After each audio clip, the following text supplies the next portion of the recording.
YellowTelescope's YellowTelecast, the best practices for the best practices, providing the medical industry's best practices to the medical industry's best practices since 2008. Are you a doctor? Do you work for a doctor? Do you want to earn more, be more efficient, retain your team, hire for success, or just want to have a better lifestyle? I bet you do.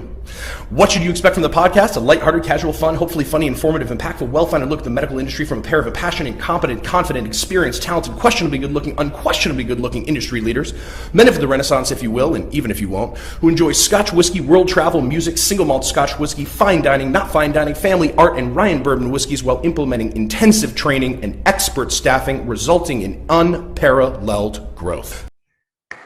We're back, folks. It's the Yellow Telescope, Yellow Telecast, best practices for the best practices podcast with your episode 20 something. It's episode, that's actually correct. That was perfect. I couldn't remember which one it was, but it is episode 20 something. Yeah. It's good to see you, Ed. For all of you out there in podcast land versus YouTube land, Ed and I are live, but not together. We have recently been divorced, and although we plan to still raise our employees together in a positive way, Ed and I have split up and decided to only do these through Zoom. I believe that is that why? Was it because of our recent fight, Ed?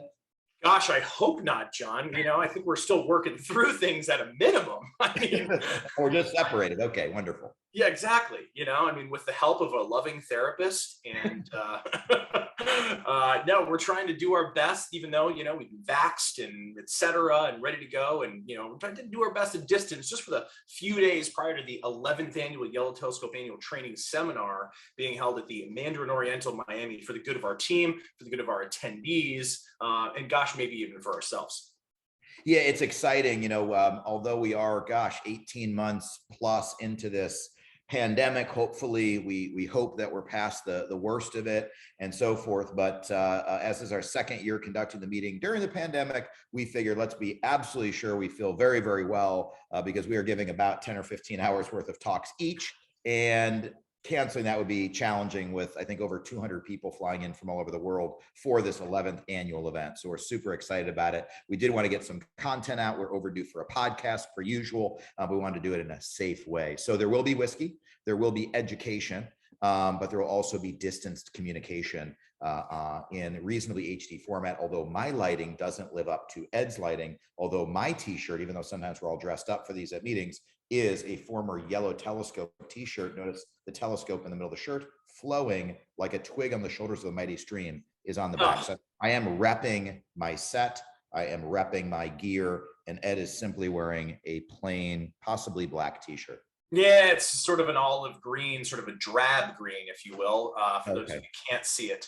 But yes, you know, I'd like to think darker colors are slimming. You know, luckily I'm already live, but it really trims us down for the camera. But yes, before we dive in and start waxing poetic, as an Ed and John does, quick outline for today's podcast. We are going to be teaching today some really cool, I hope, tips on differentiation and how you go about differentiating your practice from a branding perspective, how your patient care coordinators and doctors differentiate themselves on your website and during initial phone calls and consultations to improve overall booking ratios and sales. So it's gonna be one of those old school Yellow Telescope sales topics to impact your practice with actionable pearls right away, but also just some concepts and branding ideas on differentiation. And then a little later in the podcast, we'll be talking about and reviewing what we've deemed our 6-month mantra, our 6MM, which tends to be something that either Ed or I somehow come up with. It seems like once or twice a year, so we call it the 6-month mantra, which is just something we keep saying over and over again and realize we go to bed every night thinking about,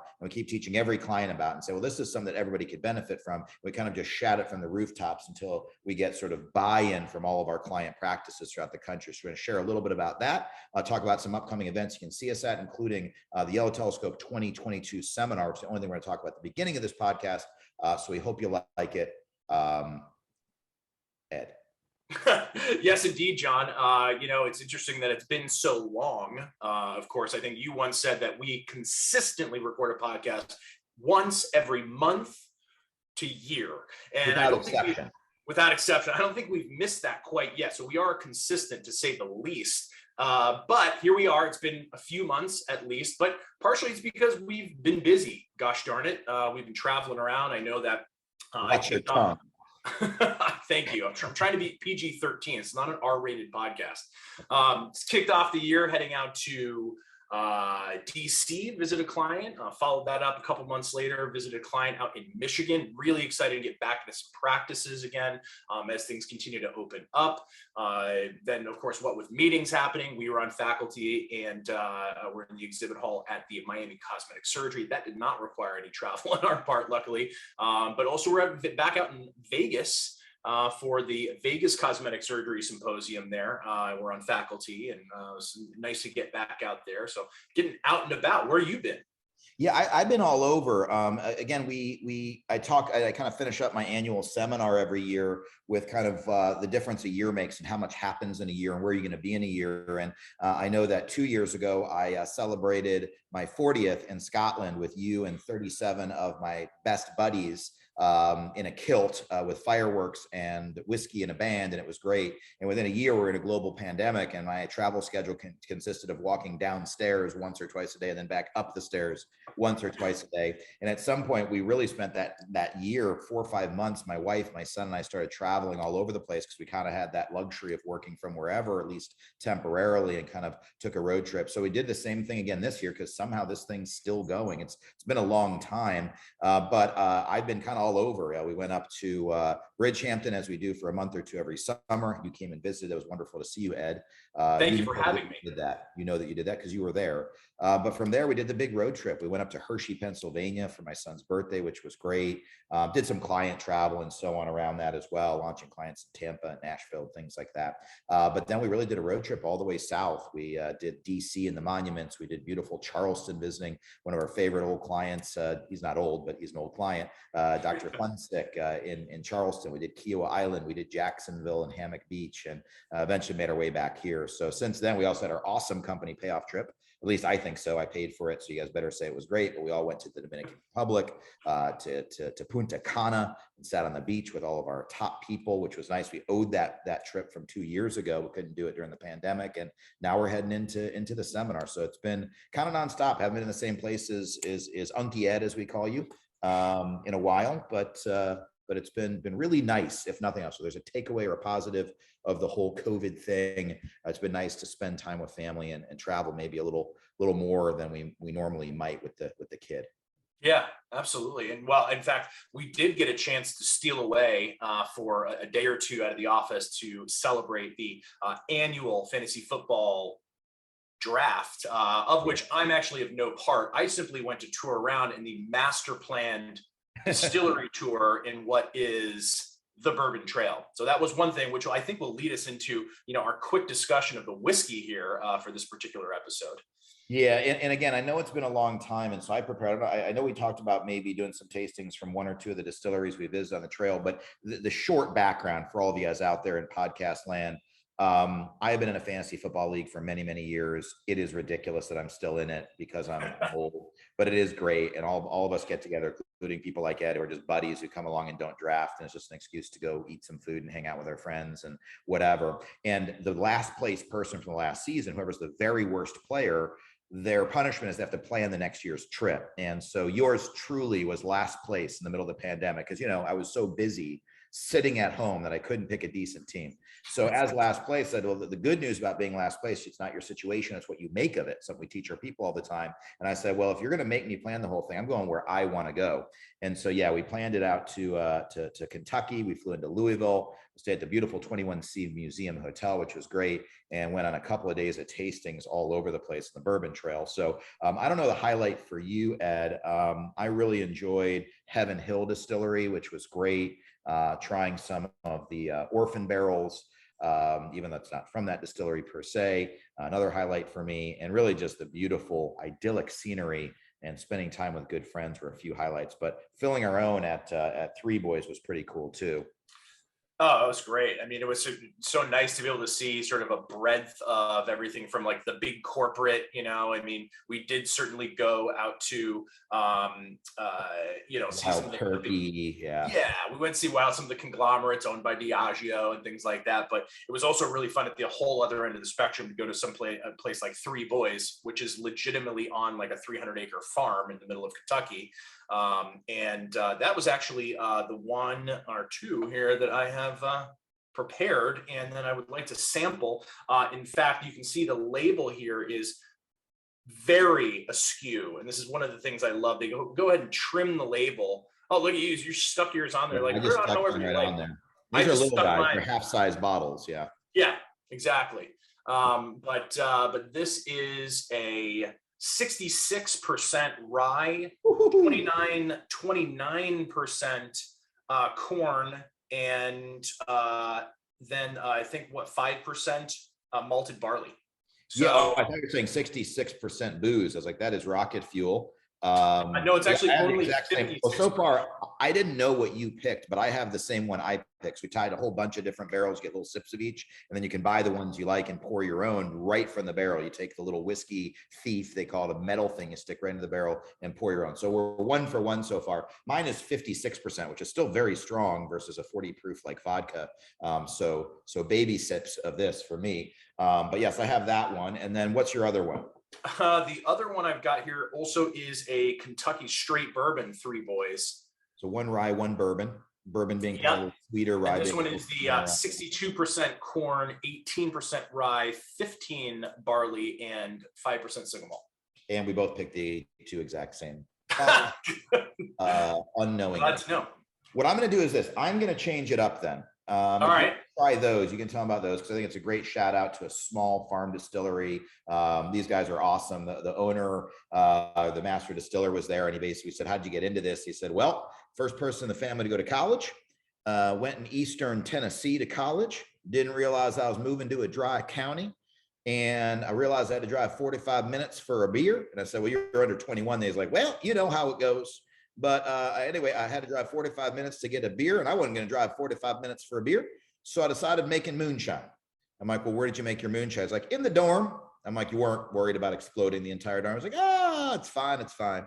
So this guy was awesome. And meanwhile, he's like a brilliant genius. I mean, he literally understands and mixes and whatever, but he basically started moonshining in his own dorm room in college and then opened a distillery. So these are small businesses that are really, really cool. So Three Boys is pretty neat. I'm going to pick something else out. Maybe you want to tell them a little bit more about it and pour yourself, and then I'll pick out some here from my. Yeah, I mean, we've often talked a lot about the scotches, things that are matured much longer, and certainly in Scotland, by law, any sort of Kentucky bourbon has to be at least 51% corn in the mash bill, as they call it, which is the makeup of the actual particular grains that are going into the white lightning that eventually is matured in the barrel. Now, of course, they're not going to be matured really very long at all. Often you can get a decent bourbon right out of the cask. It's going to be about 3-4 years. Some of the larger ones, like the bullet bourbons and some of those, are going to be largely blended and kind of watered down a little bit, bring it down to that 40 proof. But when you find something like from Three Boys, we were very lucky again to have like 6 barrels to taste from, and they literally put the whiskey thief, as you mentioned, right in there, and then go ahead and fill your little tasting glass. And we got to pick what I got a great photo of me actually filling this bottle. It's pretty exciting. And this one is actually, the rye is actually aged 8 years, which is like an eternity in the land of bourbon, as we know. And so hopefully the thinking is that will impart even more flavor from the charred oak barrel. That will give it even a little bit more sweetness.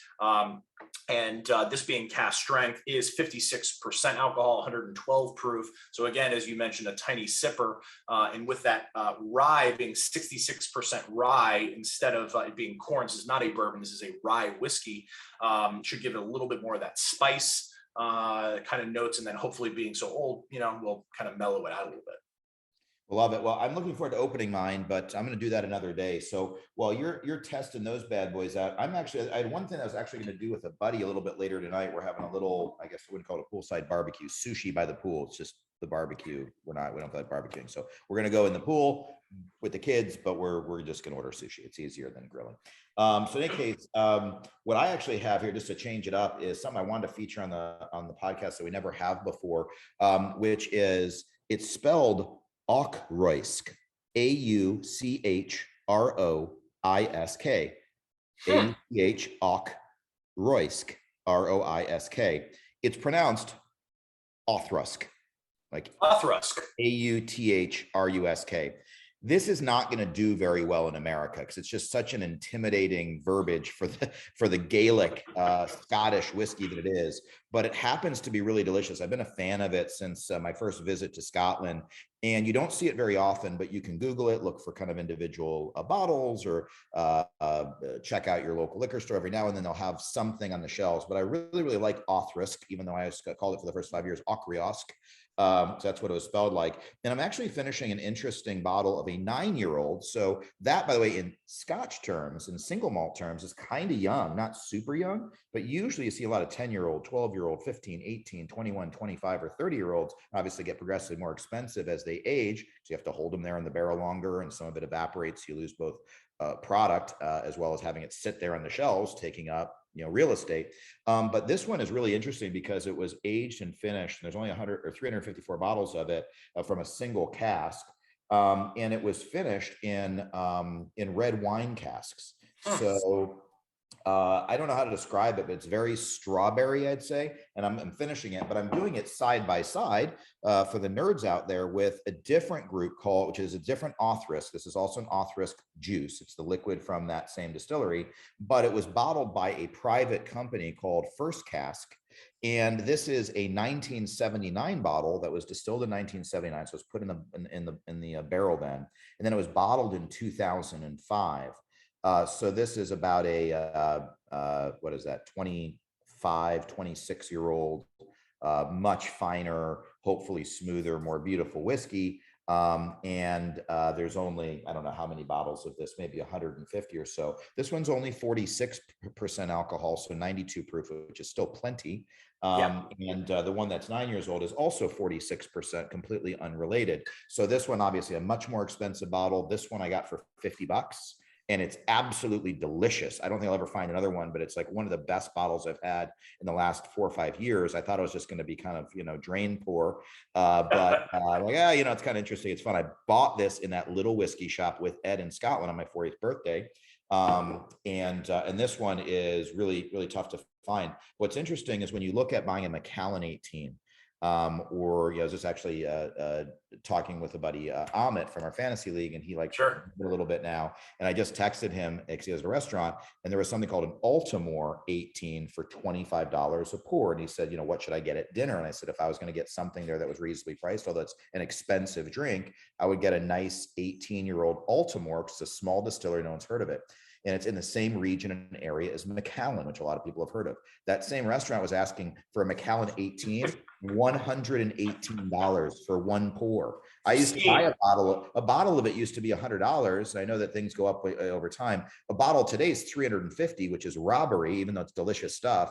But a pour for 118, look for some of these smaller things from Scotland, these smaller distilleries, Edredor, Altamore, Autrusk, as this one is. So we'll see how these are. Thank you for listening, but I encourage you, if you're kind of adventurous and you're single malts, to try this out, even though Ed's going to have some of these rocket fuel, cask strength, single cask, rare bourbons and ryes over there. So cheers, everybody.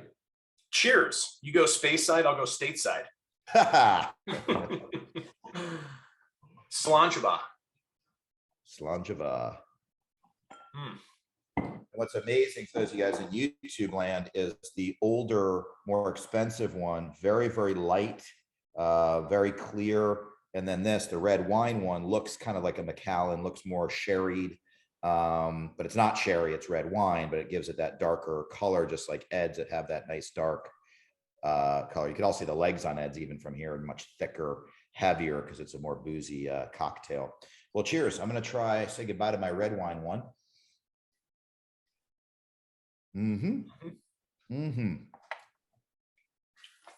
Really I love that one. That's excellent.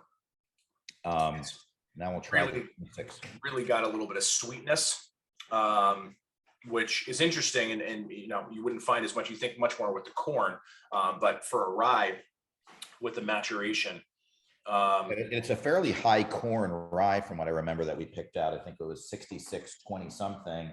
And a lot of ryes these days are 95.5. I mean, it's all rye, which can be delicious too. A lot of your heavy stags and expensive bottles are very rye, but although you lean against that sweetness, it doesn't. It's not always true. Sometimes you can get some sweeter notes and different things from those the theoretically spicier stuff. Well, either way, it's real fun to even have a dram of this. Because the last time this bottle was corked, it was at the distillery. So fun to taste it. Really glad that bottle made it home in one piece.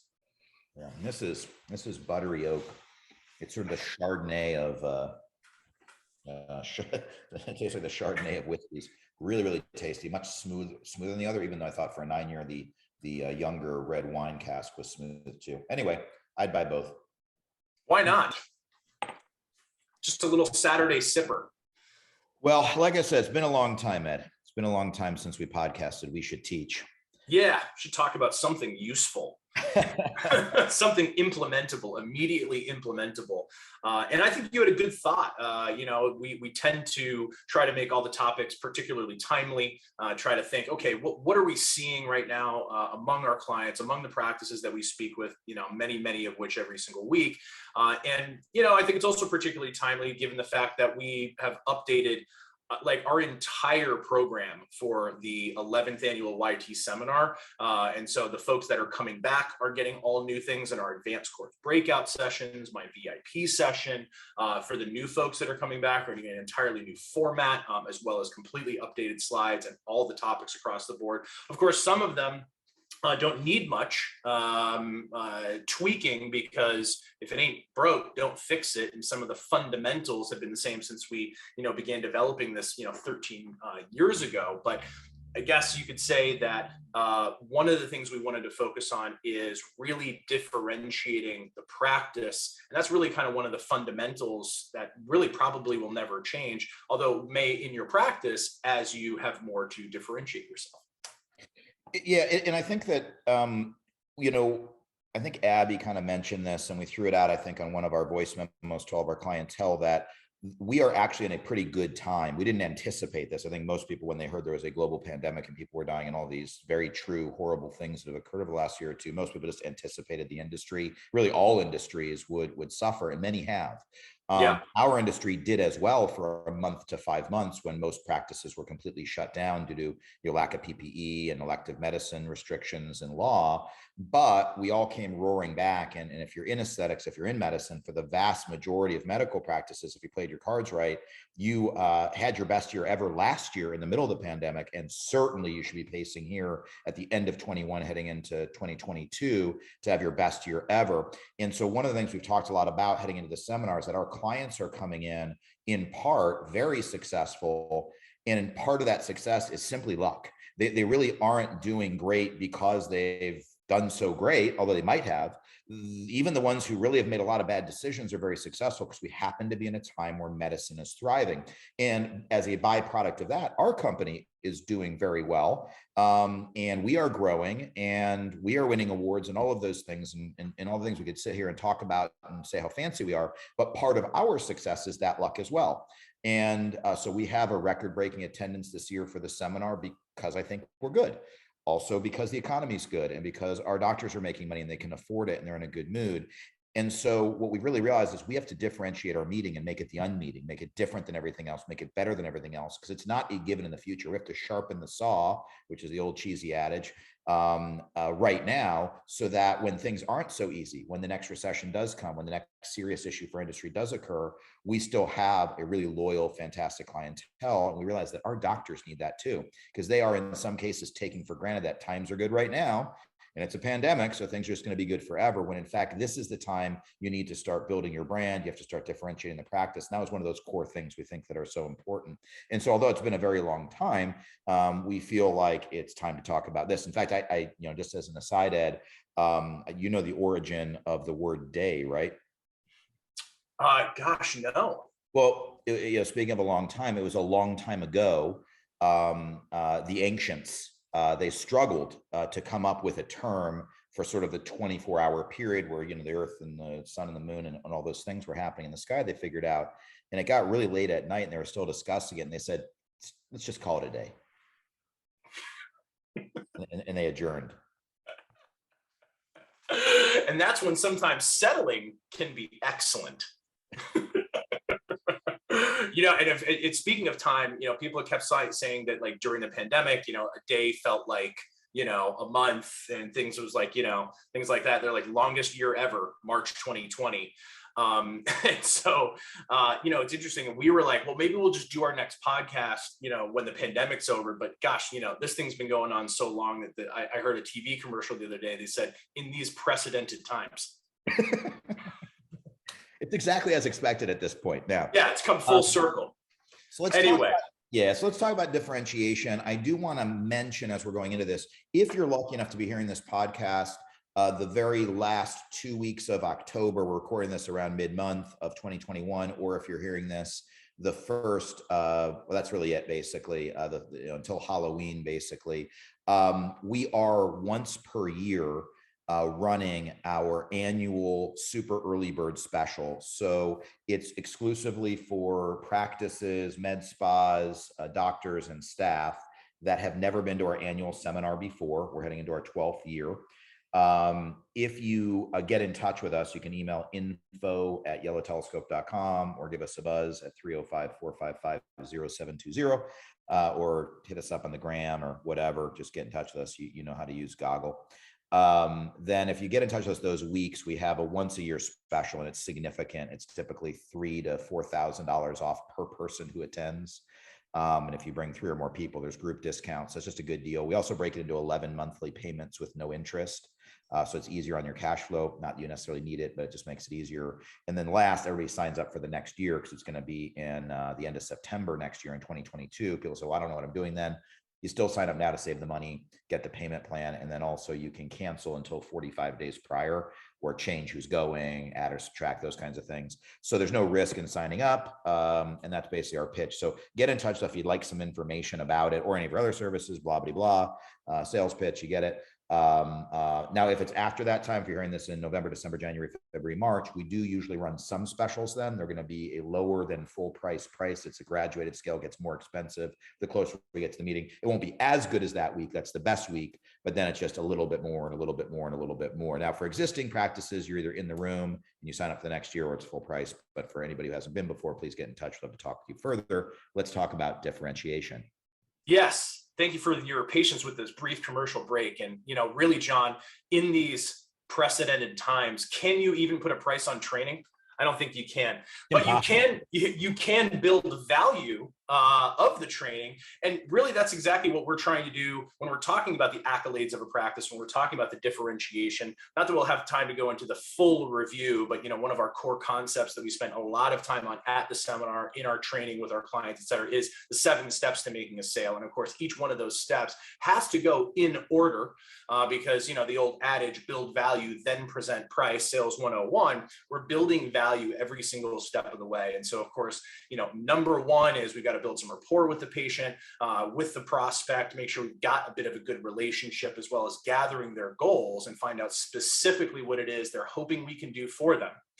And then we can begin to present really what is the true solution to their problem, not necessarily the treatment. And I think that's where a lot of coordinators get tripped up, and our non-yellow telescopers out there in the world kind of jump right into, let me tell you about Botox, let me tell you about breast aug, let me tell you about facelift. When reality is the treatment or the procedure is not the solution. The provider is the solution. The practice is the solution. The location is the solution. And so why should they get Botox? Why should they get that procedure with us? And the answer is what differentiates us from whoever else down the street. Right. And, for those of you who run practices, one of the things we found in most cases is that when you speak to a doctor and you say, how would you rank yourself compared to your competitors? They'd say, I feel like I'm pretty good. I feel like I'm better than average. Some will even say, I think I'm kind of the best around in my area. And then I'd say, well, brag about yourself. Tell me all about yourself. Tell me why you're so great.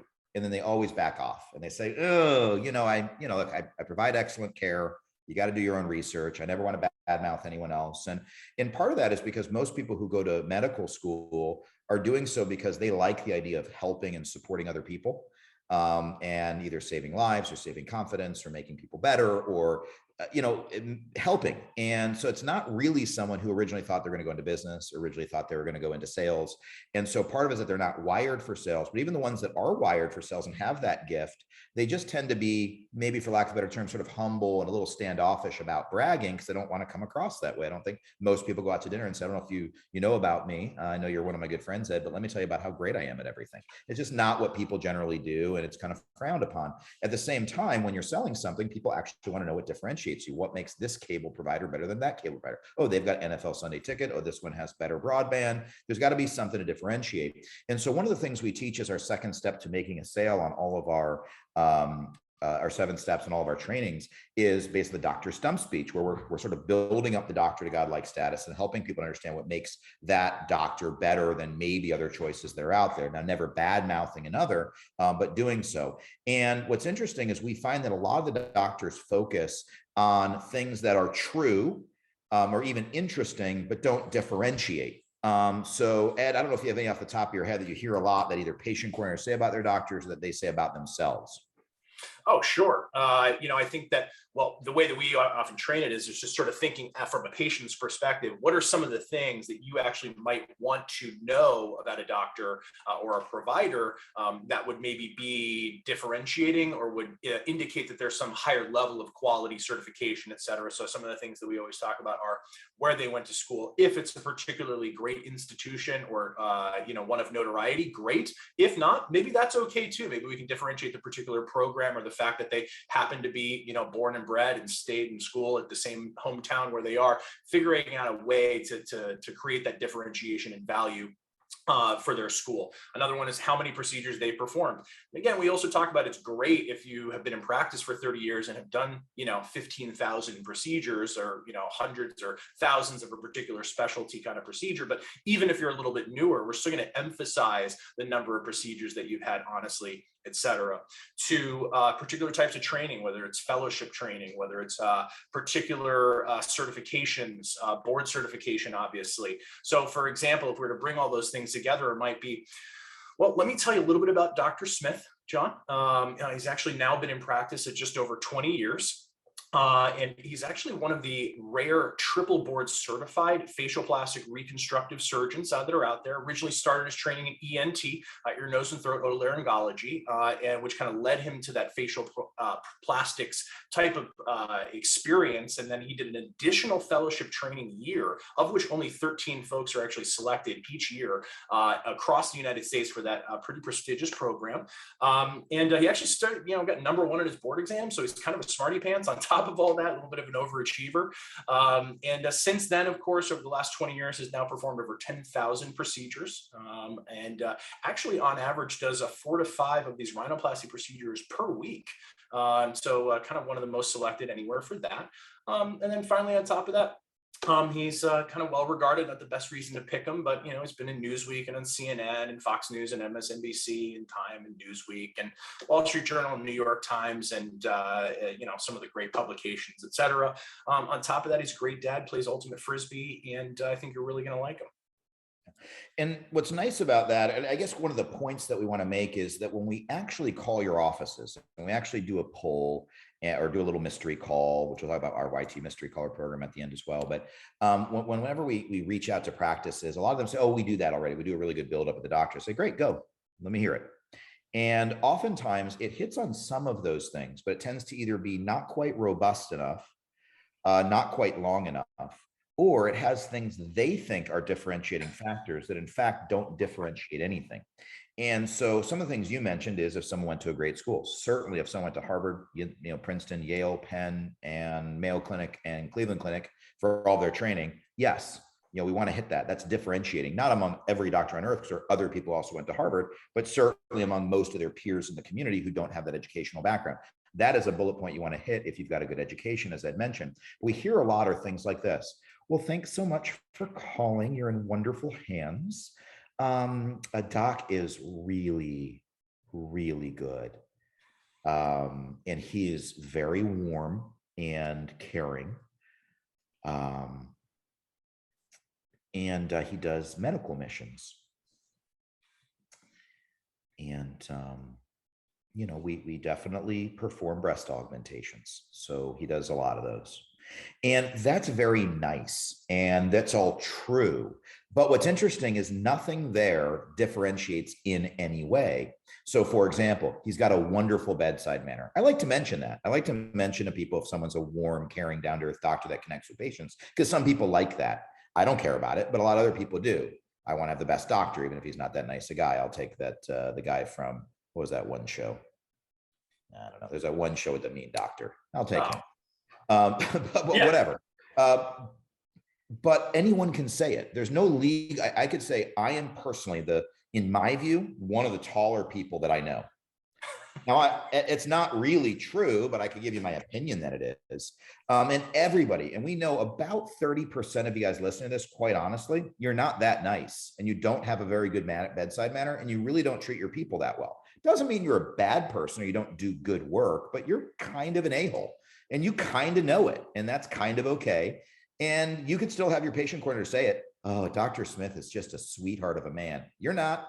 But it's fine. There's legality to it. Same thing with, he has a lot of experience.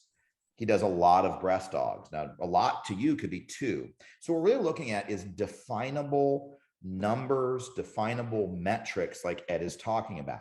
So it is not just board certified, but double board certified or triple board certified. It's explaining what a residency is and what a fellowship is. And if you're double fellowship trained or fellowship trained under one particularly great doctor, or if your program at UC Irvine or University of South Dakota at whatever, is very particularly great at something, you need to define that. So what I'm always looking for is to not write a paragraph. You don't want to read it, but you want to make sure your staff are educated from the front desk through the patient care coordinator, salesperson for sure, all the way to you, so that you guys can differentiate your business from others. So touch on some of those other things, but if you're on TV, if you're on radio, if you have 5,000 before and after photos, if you've got a ton of testimonials, if you've got a 5.0 star reviews on Google reviews or Facebook or Health Grades or Rate MDs, or you have over 600 total reviews, any of those things that are different that not anyone can claim without committing fraud or lying are the things that are going to help differentiate your practice. Now, I did also want to touch on that differentiation isn't just this stuff.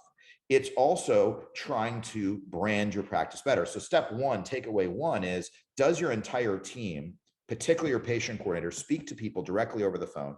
And before that, does your website showcase this information on the front page of your website, preferably above the fold on the top, on what makes you better or different or differentiated, using facts and figures and not just vibes and things that are refutable? Even being board certified, quite honestly, should be impressive, but it isn't.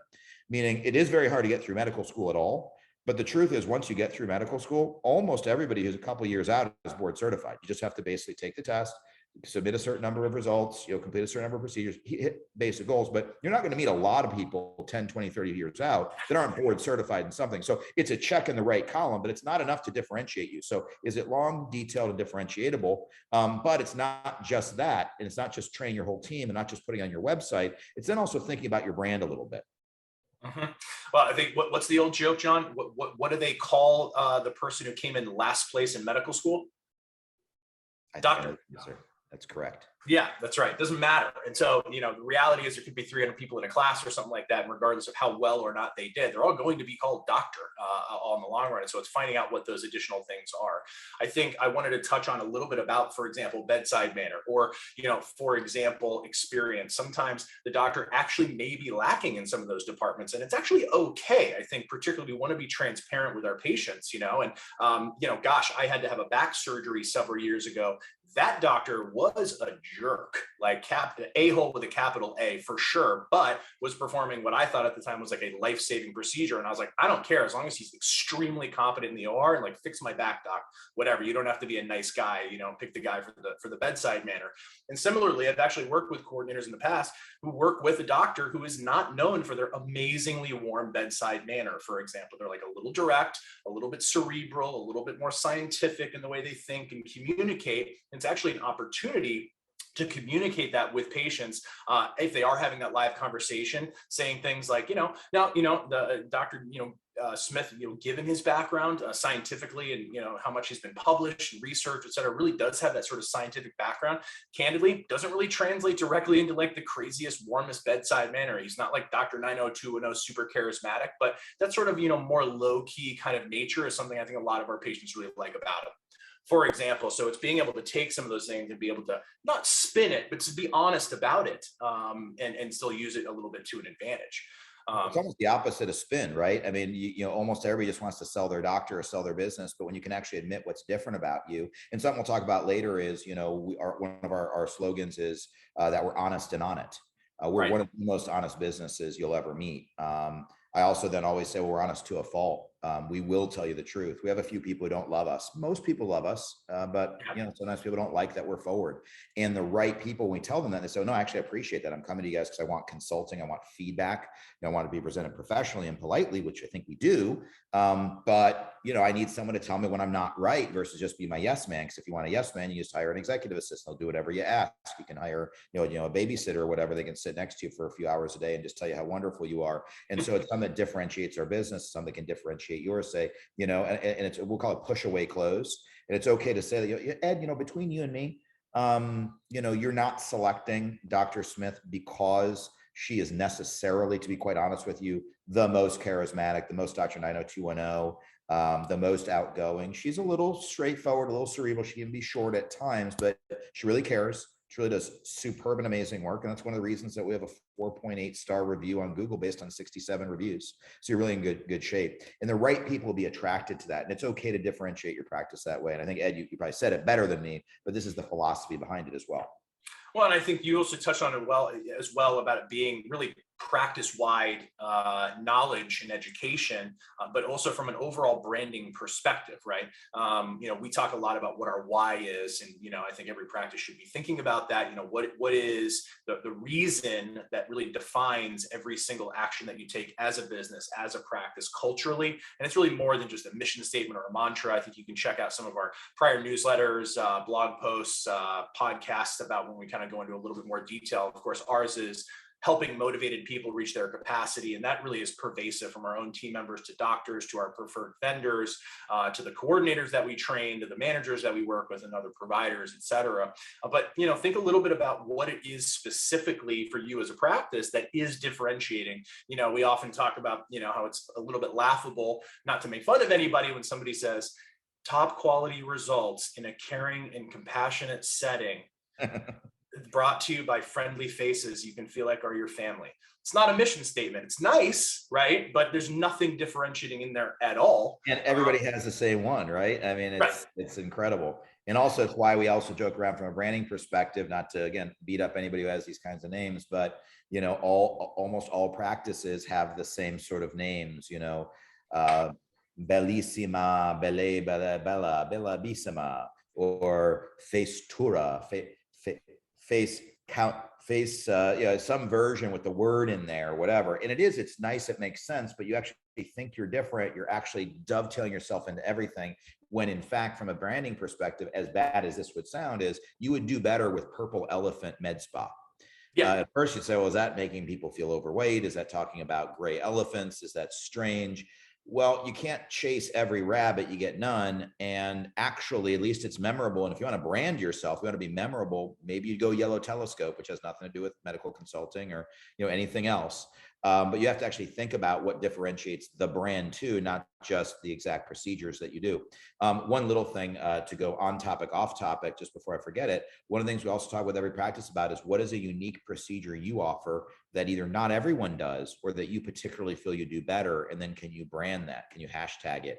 Can you make it something interesting? Now, it could be something very unique, like you're the only person in town with a specific machine, but it also could be something like really, really going hardcore with buccal fat removal is one of my favorites, because you can rank well for it in SEO in most markets without taking a lot of time. You make yourself the expert in it. Some of our doctors did a lot of hair restoration, or did eyebrow transplants, or did chest hair restoration, which seems kind of rare. Some people focus on private procedures, meaning gynecomastia, things people don't talk a lot about, vaginal rejuvenation, things that people are really going to go to one appointment appointment and then hire that person to do it, because I don't really want multiple people evaluating them for it. I just want to go in, get it over with, and be done with it. So how do you brand your practice as a specialist in a particular area, and make it a little different than everybody else? And one of the solutions is not to name your facelift, by the way. It kind of works, but if it really is different, but that's another idea that was a good idea for some, then a few people took off with it. We're at the point now in history where now everyone's got their lift. I could call it the Hoff lift tomorrow. And it was like, yeah, I just called 6 other places, I'll have a lift. But really think about, how do I differentiate the process and then brand it in such a way overall as a practice still different than everybody else in town who creates, as you said, caring environments with wonderful outcomes with a smile. Yeah.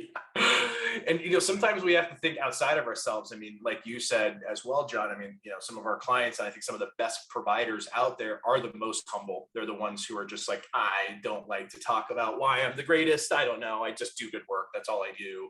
And then that's actually why you have to have an outstanding, excellent patient care coordinator to actually do the high level humble brag for you and really build the value and the accolades. But also sometimes we're all a little bit blind to it. And it's not a bad idea to actually do a bit of a small group, not large group, not at your team meeting. Don't take an hour on this, but a small group, maybe a doctor and manager and patient coordinator and front desk manager and the core group of sort of the executive team, if you will, depending on the size of your practice. Heck, maybe that's your whole office, and then you do have your office meeting. But either way, ask folks, what are the things that patients love about us? What are the things about our office, about our personalities, about our location? Just, it could be as minuscule or as inconsequential as you think, but just get it out there on a list, on a brainstorm, and then distill. So get it all out there, spit it out onto the whiteboard or a piece of paper, and then distill down the things that are really appropriate. And also take the time. I mean, most doctors aren't exactly keeping a tally where they put a little hash mark on a chart every time they do a procedure, a mole removal or whatever.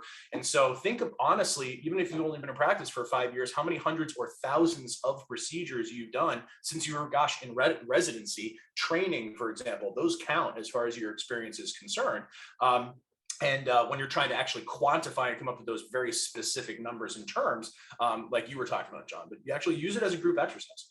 Yeah, and this is not supposed to be easy. This is not something you've thought of while you're listening to this podcast. So like you said, I call it a rundown. You call it the distillation process, which I like both. And, I literally mean take as I said, take a whiteboard and start listing things. This doctor was in the military, put military, that's something that differentiates. Like YellowTelescope, we wear boutonnieres in our lapel pins a lot. Okay, well, I don't know if that's a brand, but that's something different about us. Okay, the doctor is trilingual. Okay, cool. English, Portuguese, and Spanish. Fantastic. Okay, what else? He lived abroad in Spain for 3 years. Okay, interesting. Every single thing you put out there, and those aren't a brand, but it's the start of a branding exercise. And you take that rundown, you start thinking about what's important here, and really what builds into the sort of that why behind everything. One book that might be worth reading is Start With Why, which helps you to kind of get to that core that informs your brand. And then also there's a company out there, I think they're called the Story Brand. Is that what I'm talking about, Ed? 22 Immutable Laws. No, not the 22 Immutable Laws brand. That's the book, but there's another, I think it's called the Story Brand. But Google that, and it basically talks about developing your entire branding around what your story really is. It informs your website, informs whatever. I have several clients that have used this company that I think is really cool. There's a lot of different ways to do it, but you're really trying to distill down eventually into what is really different about our brand. It can't just be our building's pretty, although that might factor into it. It's not just that you're in the military, although that might factor into it. It might be that you're exacting. That's just something that factors into it. But what does all this sum up to? And it's going to take a couple, 3-4 meetings to really distill down to what is truly different. And with us, it's that we help only motivated people reach their capacity. If you are not motivated, you don't want to grow, we're just out on you. We just don't hire us. And we're honest and we're on it. We're so good at what we do, humbly submitted. Not really. We are absolutely on top of things. We're the most responsive people you will ever see, and we'll never lie to you. And that's it. That's what makes us different.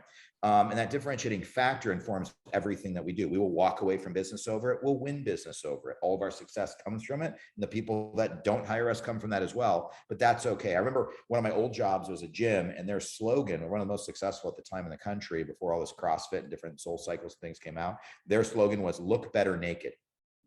They were very, very clear. And my boss taught me this. He said, I'm not trying to get everybody to join my gym. I'm trying to get the people that want my brand to join my gym. And there are plenty of people. This was in South Beach. He's like, look, I've got a gym in Chicago and New York and South Beach. He's like, there's 100,000 residents here. I'm looking for my 2,000. We got 3,000. And the reason why was if you wanted to be buff and huge, you went to Gold's Gym because theirs was a giant bodybuilder with a dumbbell. That's who they attracted. Equinox got a lot of moms and dads that wanted to do yoga and do classes. And we're thinking mindfulness and soul, and kind of end up being at Soul Cycle probably later. And we got young professionals that wanted to be ripped, but mostly wanted to go out and party in South Beach with their friends and look great in their 20s and attract their mates. The same way, if you're a Brazilian butt lift practice, you're going to have a different demographic than if you're an aging face practice, and that's okay, which is different than if you're a dermatology practice. And so when you're trying to chase multiple rabbits, it doesn't work. You've got to really work back to your brand. And that's something that we've really worked on at YellowTelescope, is that differentiating factor. So we talked a little bit about our brand and kind of what differentiates us, but everything we do is then informed by that. When we have our YellowTelescope seminar each year, it's by far the most expensive seminar you'll go to in our industry. We don't care, it's fine.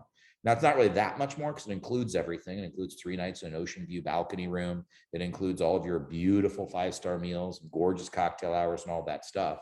But we really never wanted to do the meeting at the airport Sheraton, which was fine, nothing wrong with it. We never wanted to have that dry turkey sandwich. We never wanted to have a convention hall with 3,000 vendors selling you things. We never wanted guest speakers. We never wanted medical information or CMEs. We wanted to create a business boot camp that became an annual destination that people thought of as the one time a year where they and their team could have a retreat that was both gorgeous and inspiring and amazing and fun. That also was the only time each year that they worked on the business when they weren't in the business, which is so hard for us to do, drinking water from the fire hose every single day of our lives.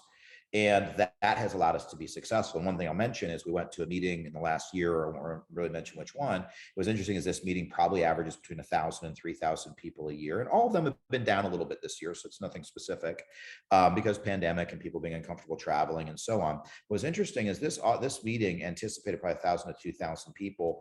I think they said they had about 200 there. I think it was 100. I don't know.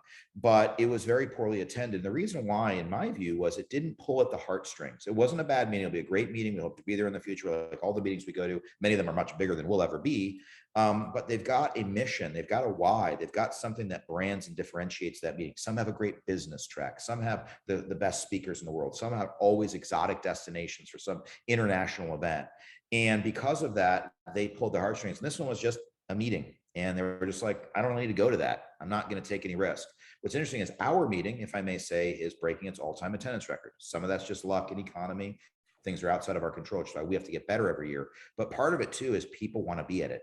They have their friends. They're on our app right now saying, I can't wait to come to your room and hang out and cheers with you. One of the girls said to one of the other girls. They don't work together at all. They haven't seen each other in 3 or 4 years, but they're still lit and excited to be a part of this particular event because it is different. And the people who love it, love it. The people who don't come to it don't matter. Doesn't matter. They can go somewhere else. Nothing wrong with it. They're not in trouble. Neither are we. So it's all about differentiating your brand and defining that. And that starts obviously with your Dr. Stump speech and helping all of your patients understand what makes you a little bit different, in some cases better than other folks that are out there for the thing that they're looking for. I also think you bring up a really, really good point, John, whether it's David Barton Jim or, your old boss that's, basically saying, I'm okay ostracizing 98% of people in the city, even though I'm going to get my 2 or 3%, for example. I think at YellowTelescope, we're very okay and very honest about the fact that we are not for everybody. If you're not a motivated person or you can't really accept candor, directness, things like that in a positive professional way, we're not going to be a good fit, certainly. I think our list goes on. And now that we've been doing this for 13 years, I think, gosh, our standards have gotten even a little bit more narrow as far as the folks that we'll work with, particularly for a very long-term agreement where we're truly partnering with the practice. But even if you are a brand new practice, you've got to do kind of the same thing and not try to be all things to all people, not chase 10 rabbits, accept the fact that you're going to not be for everybody. And for those patients who actually self-select checked out, don't take it personally. Sometimes it's more of a blessing than a curse.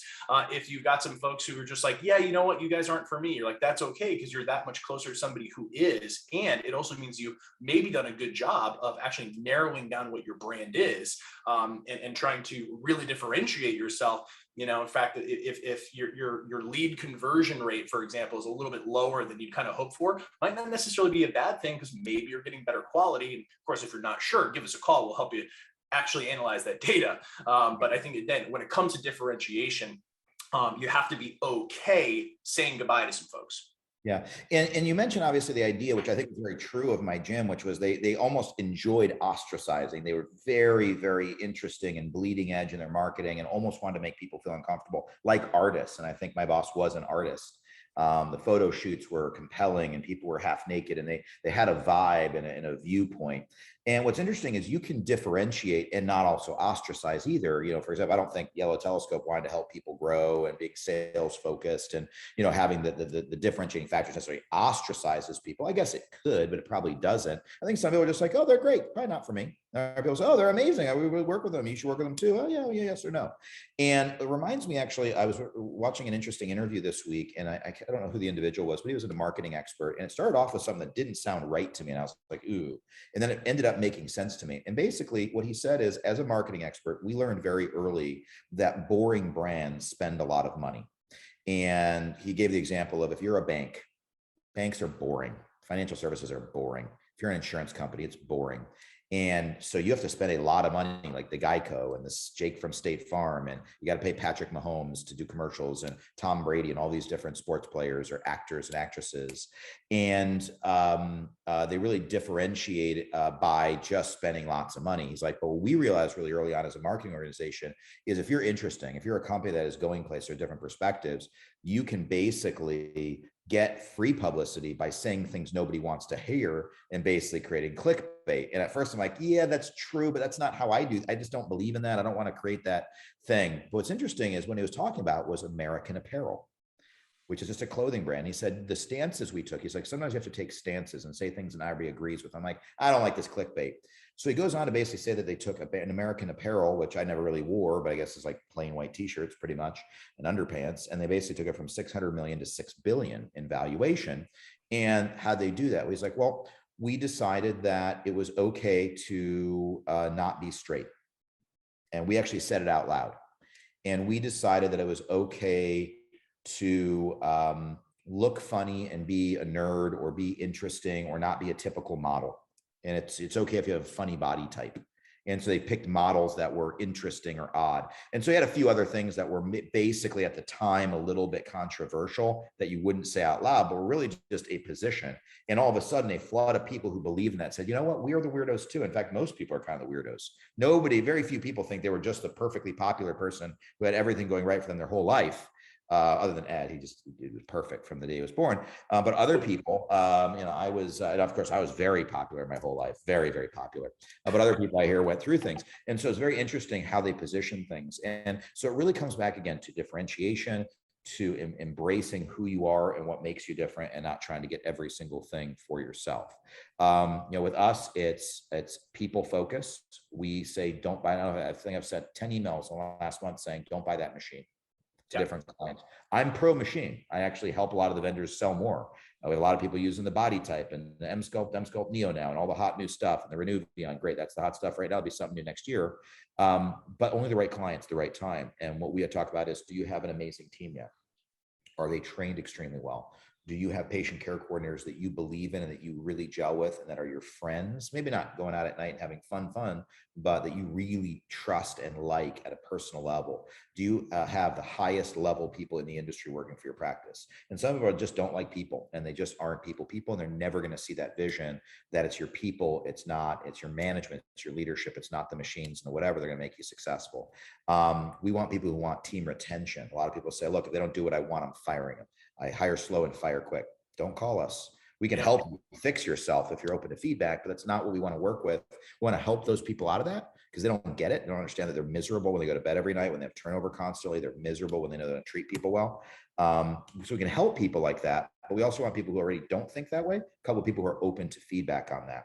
We want people that are into sales. So they think that sales is something you do for people, not to people. It can be honest and ethical, but also done right. And they know that we can do it. So when I answer a call, I always say, listen to your call. Listen, get off this podcast, listen to the next 2 or 3 calls your front desk or PCCs call or take, and ask yourself if you're hearing this.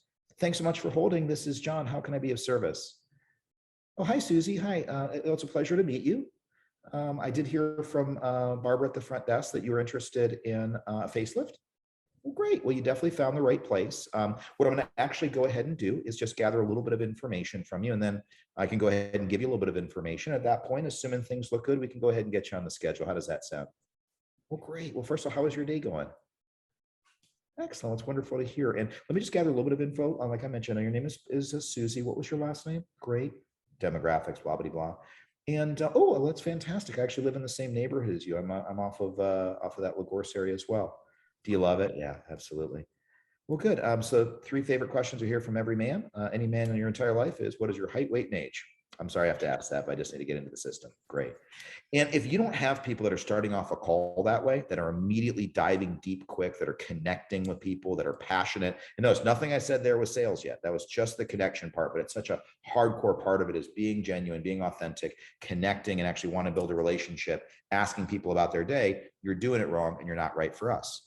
We only do long-term consulting. We have the annual seminar for a couple of days, but after that, either hire us or you don't. We don't come in for 2 days. We don't just do a one-off staffing project because you're just going to keep making the same mistakes forever. You already know what's going wrong. You need people to come in and fix it. We are the people who tell you what you think is wrong, and then if it is, we go in and fix it. So we're a long-term agreement. People work with us for 3 to 6 years. If you don't want that, we're not right. Everything is differentiated, and that's how we build our company. And despite that, even though we're not the biggest company and we're a big fish in a small pond here in aesthetics and medicine in general, the reality is it's worked for us. For the last, I think it's our 4th year in a row. Very proud to mention that we were just named Inc. Magazine's 5,000 fastest growing companies of the year for all of America. For the 4th year, we were named the South Florida Business Journal's 50 fastest growing companies in South Florida for the 5th year in a row. And so that sustained growth isn't something to say that we're so great or fancy because some of it's luck.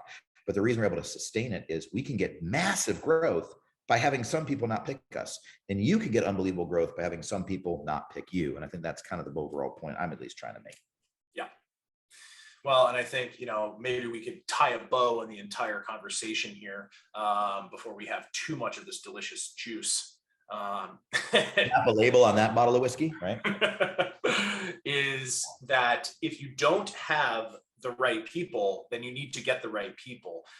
If you don't have enough of the right people, you need to hire more people. And spoiler alert, most of you listening don't have enough people right now. I haven't spoken to a single practice, several of which are YT, and I think some are now becoming more appropriately staffed. But as I like to say, at any given time in your business, you're going to be either understaffed or overstaffed. There is almost never a time when you're going to say, you know what, we hit it, we nailed it, because just like that, either demand's going to change and you're super busy and you're understaffed, or all of a sudden somebody quits and you're understaffed, or my goodness, it's March 2020 and all of a sudden we're way, way, way overstaffed at this moment. Anything can happen. So assuming you're always going to be either understaffed or overstaffed, it's always better, not only preferable, but I think necessary to be slightly overstaffed, always and forever. And so while we do take the risk, and most business owners can say, well, gosh, are they really earning it every dollar per hour? And what if they're bored sometimes? Of all, if you think any of your staff's bored, again, give us a call. We'll find 1,000 things for them to do that are productive. But also, my goodness, do you know how much money you're losing the second one person walks out the door? If you're actually understaffed, it absolutely overshadows 10x whatever you might spend on that one position. And so stop overthinking it. It's like we always say, if I looked a doctor in the eye and said, can I have $100,000? Be like, what? You're crazy. But at the same time, you've already lost that number by not having a $50,000, $60,000, $70,000 a year employee, just covering for the rest of your team, just calling back the people in your database, just acting as a backup, God forbid somebody gets sick or goes on vacation. And it's just something that you need to think about. And as you think about your entire brand and your differentiating factor, understand that the people that you have on your team ultimately need to be the most important differentiating factor. And if you don't have enough of them, find more. If they're not following the right process, find a good process for them to follow. It's so true. And that really is kind of what our 6-month mantra is, which is have one more person than you think you need. I think we've talked about it on and off over the last decade, but it really got underscored this year with everybody growing. And if you're not growing, just immediately call us. Something is horribly wrong if you're not growing right now. And if you're growing modestly, call us immediately because something is horribly wrong. But even if you're growing at a great level, it means you need more staff. So I know here we're trying to sip our own Kool-Aid. It's hard for us too, because we don't settle for bad people. But we've added, I think, 3 new individuals this year so far. We have a 4th person being added, hopefully in the next couple of weeks, maybe before you hear this. We'll see what happens next year. I'm hoping I'm hoping to hire more, I guess. Hope we grow even more. We can justify. But we're investing in great people and spending a lot of money on them if we need to. I know my average employee makes over 6 figures here. We're different than a doctor's practice in that we are consultants and we have kind of a higher average payroll. But it's the best money I spend every year is when we take our people on a contest or trip, and when I hire great people that make my life much easier. And it's really understand that reality that helps people. So our 6-month mantra is absolutely have one more person you need, which is the very first step to creating differentiation, because you actually can serve people well. You actually have a solution when someone's sick or on maternity leave or out of town on vacation, and you're going to make the money back. And if you don't, again, there's a real problem there. We could talk about that offline. Anything else that we missed on this? If not, we can do a couple quick wrap-up items. I don't think so. I mean, it's been a while since we've done one of these, so we could just keep going and just really, really get everybody into the next 20, 30, 40, 50 minutes, another couple episodes back to back. But and I just put together a PowerPoint on what I'm calling the rundown and the build-up, which is about a 2-hour session at the advanced course on just super advanced sales skills that are going to hopefully blow everybody's mind, just melt their face like I don't know, like a good Beatles concert circa 1970. That was probably better. Yeah. This is going to be way worse than that, but it's going to be really, really good. Well, hey, I wanted to wrap up, just mention a couple of things. If any of you guys are going to be at Global Aesthetics Conference, we'll be there speaking and with a booth. Come by the booth, come say hello. It's in our hometown here in Miami over at the Lowe's. It's 2 weeks after our seminar, so it's in early November. We'd love to see you there. Reach out if you're going to be attending. Although this year's seminar is sold out officially. We literally don't have any room blocks. Thank you, Local Wedding, although we got our first room block sold out, and another 20 rooms sold out. So really excited and appreciate all the support from everybody. Get in touch right away if you want to take advantage of that super early bird special. If you're past the deadline, which will be October 31st, or actually a little before that Friday, October, what is it? October 30th, whatever that Friday is, it ends. Then get in touch with us anyway. We still have some deals, just won't be quite as good, but it'll still be good. We'll also be at the NFL meeting if you're in Florida, the Network of Florida Otolaryngologists. Dan will be speaking there, which will be great. I'm going to be giving talks at Global Aesthetics on TikTok marketing, which is awesome, through our ice cream social media company, doing TikTok Don't Stop. And it's going to be awesome. I've got some really cool stuff on TikTok marketing. Some of our clients are really doing well with it. We, of course, be on the YT 2022 meeting. We got the NFO. I also will be at all the meetings next year, ASAPs and AFPRS and whatever. I did want to mention, I'm very proud of it. I know I mentioned our Inc. 5000 and some of our awards this year. I also wanted to mention that for the second year, I believe in a row, first year or second year, I think it's our second year, we're named to the Financial Times list of the top 10 management consultancies in North America, which we thought was a really cool one. And also best places to work in South Florida by the South Florida Business Journal. So some of it's marketing and applying for this stuff, and you never know if you're going to win. Some of it's just numbers, either win or you lose, but we're proud of that. We're really excited for our team and some of our new people that have joined, and hoping to have some great careers here. That's that. Last, we have really exploded with one of our new services I have to gently plug, which is YT Mystery Caller. If you're looking for front desk training that's very affordable and not long-term, we started a ReceptionScope webinars, which are really doing well and continue to grow as well, led by our senior consultants, Danielle and Abby. along with all kinds of special guests like Ed and me and outside speakers and so on. They're basically monthly webinars to learn a lot for your front desk staff without breaking the bank. It's a few $100 a month. It's like one area of Botox, not even one patient of Botox, just one area of Botox a month, and you make your money back. And they're great. They're monthly webinars and they're live in the portal for 30 days. We've also really grown our YT mystery caller, which is where our staff is basically contacting and listening on the back end to calls from your front desk staff to provide positive, constructive feedback. We're getting a monthly report card, we listen to multiple calls. So that way, not only do they have the accountability of knowing that any call could be listened to, but they're also getting actionable education at an affordable price to help those newer employees, oftentimes less tenured, in other cases, very high level employees that are working your administration staff, your administration staff, front desk, reception, et cetera, check in, check out. So get in touch, like some more information about that. We got lots of fun services. SEO Oversight continues to thrive. If you're looking for web help, SEO, live chat, ratings and reviews, reputation management, anything in the tech world, reach out. We're a free service. We just connect you to great people at no cost because you don't know what you're doing and you keep picking bad people. So trust experts. That's why I don't do surgery.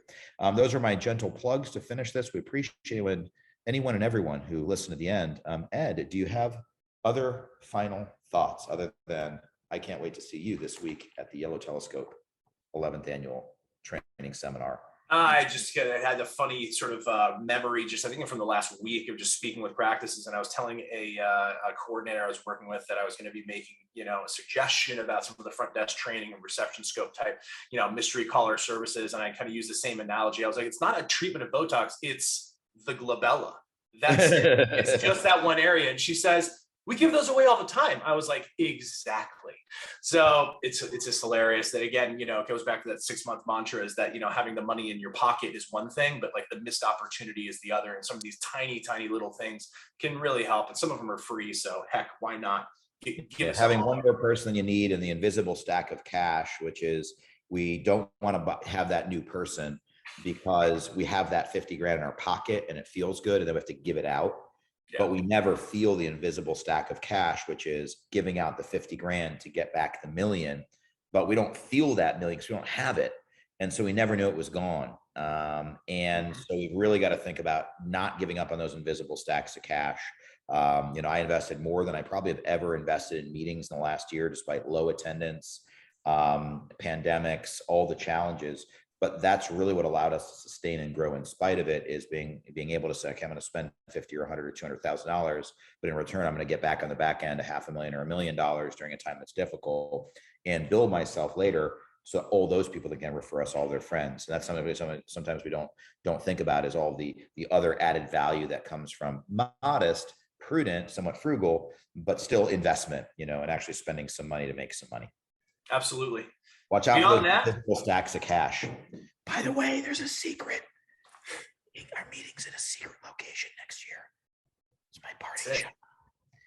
If you've heard this, we might be able to tell you. You're going to want to be there, though. You want to be at the 12th annual. It's going to be fun. It's going to be fun. Excited to see you.